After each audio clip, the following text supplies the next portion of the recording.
Good morning, KE. Today is Friday, April 24th, 2020. For the greeting this morning, you're going to turn to someone in the room, give them a high five, and say good morning in Hindi, which is namaste.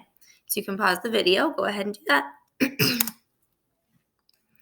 Sharing. Today, you are going to share one thing that you would like to do this weekend. So I would like to go for a walk somewhere safe and get some fresh air outside. I think that Sunday's supposed to be some nice weather. So you can go ahead and share some things at home that you would like to do this weekend.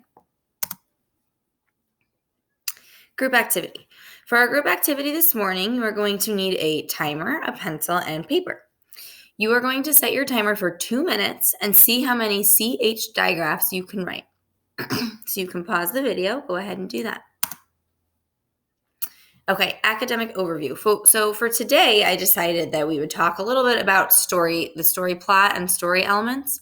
I know that we talked about this a lot together in school, but it's been a while since we've been in school and since I've been able to speak with you about it. I know that you're talking about it at home with your families, but I thought that it would be nice to go over again together. So story elements, we have the characters, the setting, and then the plot, we have the beginning, middle, and end of the story. Now, I know that you guys know what happens in the beginning, middle, and end of the story. In the beginning, we usually meet the characters. In the middle, they have a problem. And then at the end, they usually solve the problem. So we know that that's typically what happens in the stories that we read. We have a beginning, middle, and end, and usually we meet the characters. They have a problem, and they solve the problem. Now, characters and setting are also story elements. So the characters are the people or the animals or the things in the story. So it's the who in the story, right? And the setting is where the story takes place and when the story takes place.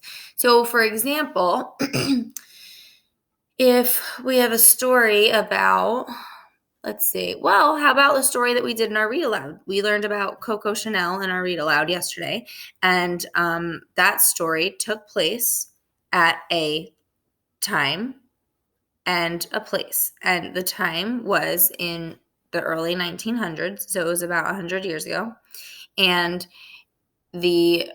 where it took place was in France. So that's the setting of that story. Now, the main character of that story was Coco Chanel, but there were other characters in the story as well. So those are the important story elements. And even though we went over them plenty of times, we've done so many story maps, and I know that you're still doing them. It's important to continue to go over what they all mean so that we don't kind of get confused or forget. Okay. All right, our morning message is, today is Friday, April 24th, 2020. We have completed another week of distant learning. I can't even believe how many weeks we have been doing distant learning and that it's almost May. I'm so proud of all the hard work that I see you're doing at home every day. Do not forget to submit your snail project if you have not done so already. I've seen a few videos and I love them. It's so fun to get to see you guys present and talk about things that you're learning at home. So I'm really looking forward to seeing all of those snail videos and hearing everything that you've learned about snails at home. If you have any questions about how to post the video or what exactly you need to do, then definitely don't hesitate to send me an email or give me a call today and I can walk you through it. All right, have a great day and have a great weekend.